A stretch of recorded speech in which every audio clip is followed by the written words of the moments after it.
Bonjour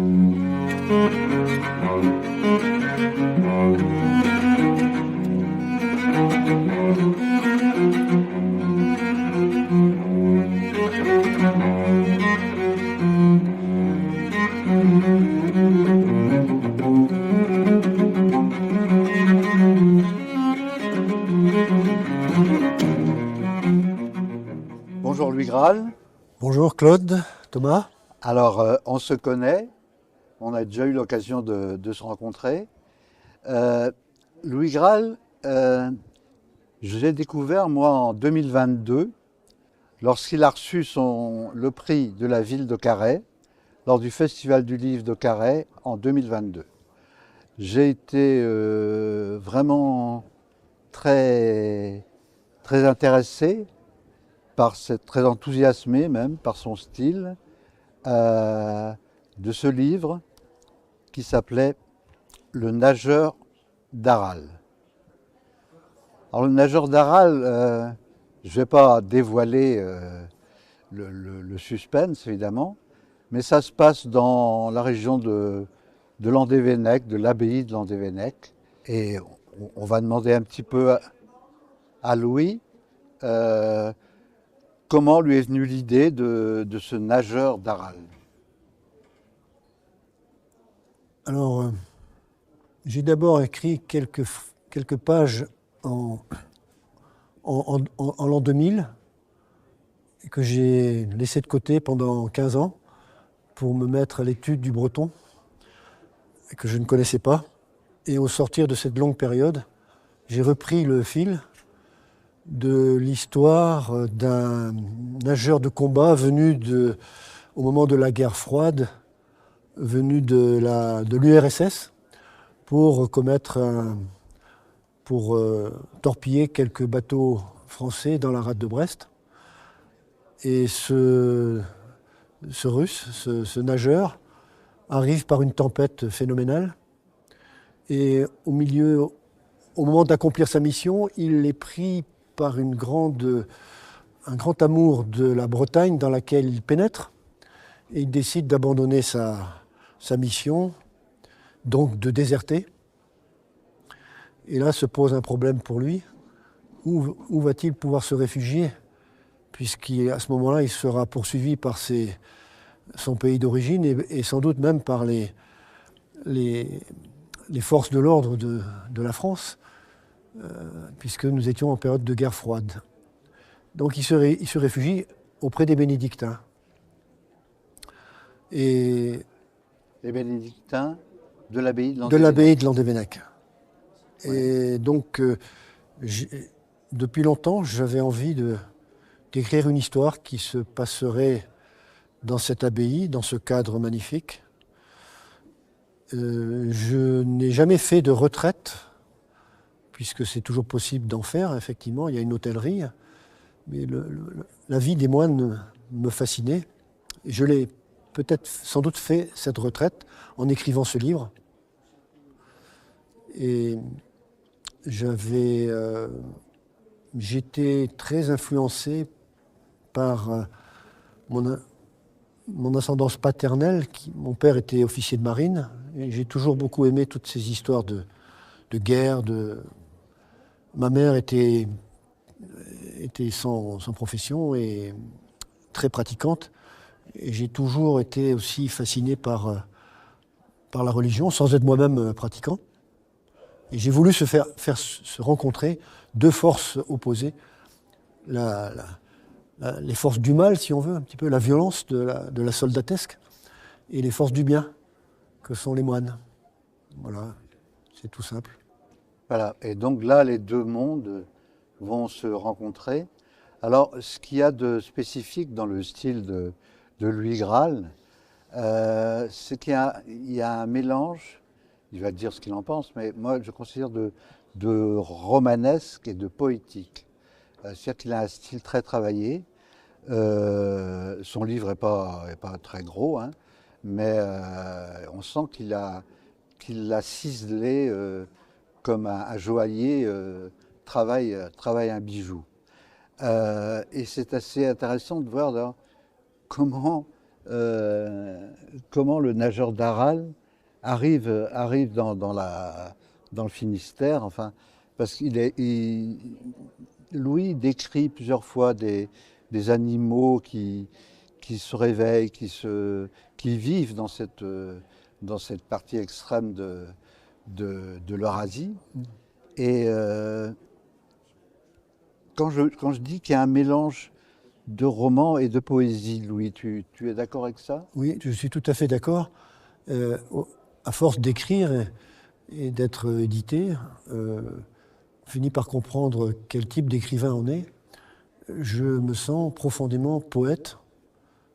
Je ne vais pas prétendre au titre de poète parce qu'il y a plus grand que moi, mais j'écris en poésie et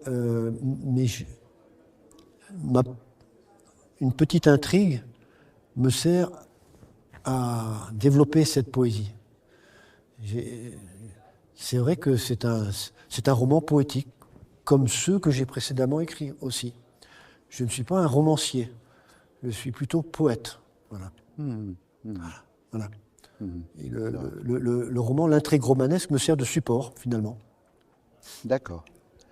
Alors, je vais montrer ce livre quand même à la caméra.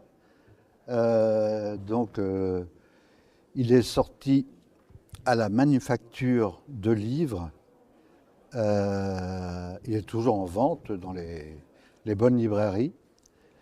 Et puis on va parler maintenant du deuxième livre de Louis, qui s'appelle Le Petit Frère. Alors, Le Petit Frère, ça raconte une histoire assez étonnante d'un officier de marine nationale française qui, lors d'un de ses voyages pour son travail en Éthiopie, revient avec un enfant qui risque de mourir de famine. Et il le ramène et il va vivre avec ses autres enfants au sein de sa famille. Et c'est un roman ou un livre sur la différence, sur l'acceptation de la différence de l'autre. Et là, pour cet enfant différent, ça se passe plutôt bien et c'est très, très, très bien raconté. Je vais laisser Louis en parler un petit peu, rajouter des choses, corriger des choses que j'ai peut-être... Tu as bien parlé, Claude. Ce que je pourrais dire, c'est qu'il y a toujours, comme pour le nageur d'Aral, ma double influence militaire du côté du père et chrétienne du côté de la maman.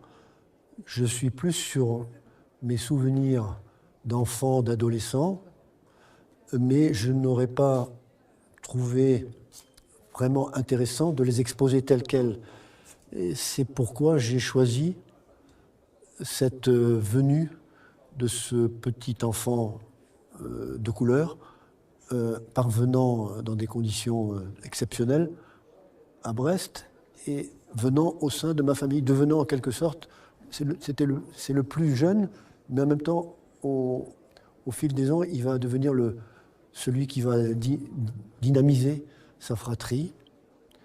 Mais je n'aurais pas écrit mes souvenirs, ce sont des souvenirs aussi qui passent au tamis de la mémoire, infidèle mémoire, comme disait le poète.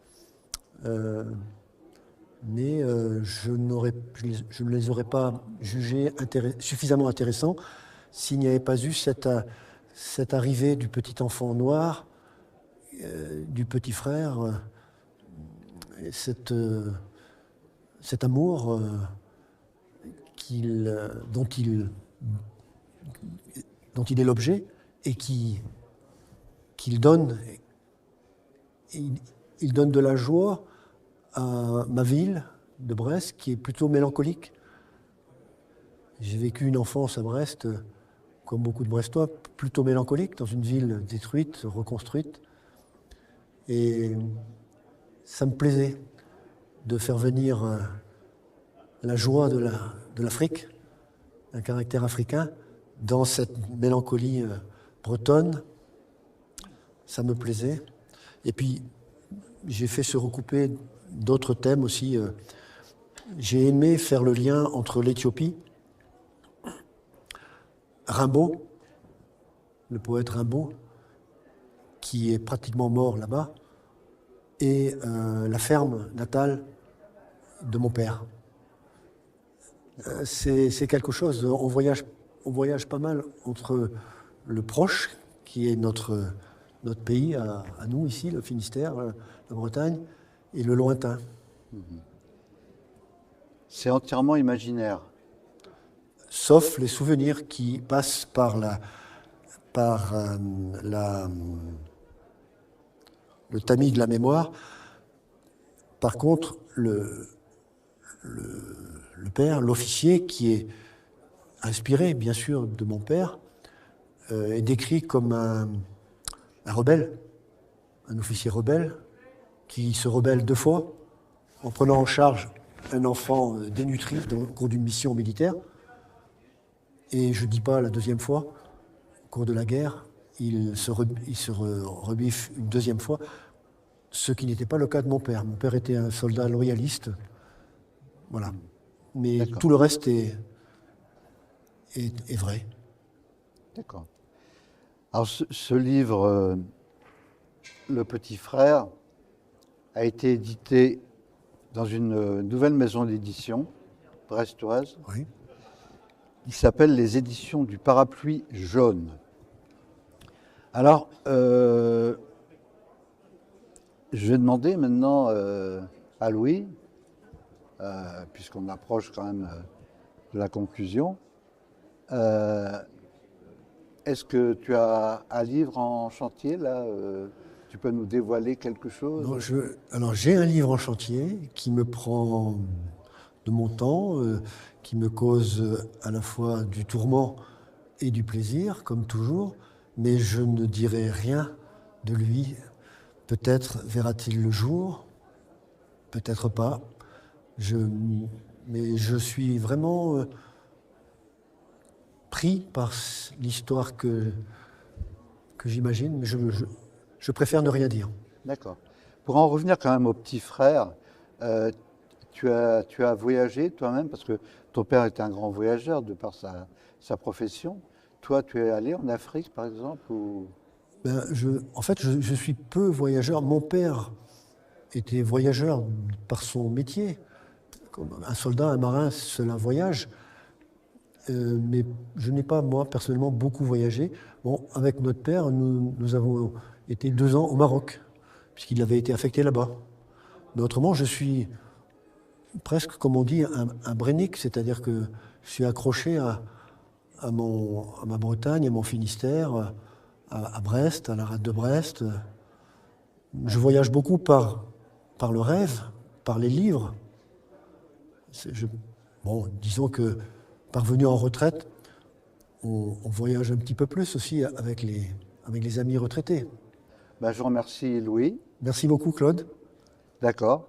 Alors, ce film qui a été tourné, là, sera visible sur TV Trégor.